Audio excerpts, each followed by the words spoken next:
भाजपचे माजी प्रदेशाध्यक्ष रावसाहेब दानवे यांनी एक खळबळजनक विधान केलंय। उद्या नेमकी राजकीय परिस्थिती काय असेल याचा अंदाज बांधता येत नाही। सध्याची राजकीय परिस्थिती गोंधळलेली आहे, कधी काय होईल याचा नेम नाही असं दानवे म्हणालेत। दानवे केंद्रात राज्यमंत्री आहेत, त्यामुळे दिल्लीत घडणाऱ्या राजकीय घडामोडी त्यांच्या कानावर येत असतात। दरम्यान संजय राऊतांनी या वक्तव्याला पाठिंबा दिला। हे सरकार 2 महिन्यात पडणार आहे, माझ्याकडे सगळी माहिती आहे असंही राऊत म्हणाले। 30 वर्षाची भाजप सेनेची युती तुटली, गेले 2.5 वर्ष झाले। असं वाटत नव्हतं की सरकार आता जाईल, अशी जादू झाली की एका रात्रीत सरकार गेलं।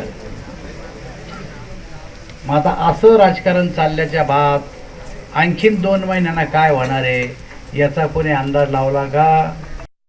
रावसाहेब दानवे कधी कधी चुकून खरं बोलून जातात, आमचे चांगले मित्र आहेत आणि कदाचित त्यांची स्लिप ऑफ टंग होऊन ते खरं बोललेले आहे।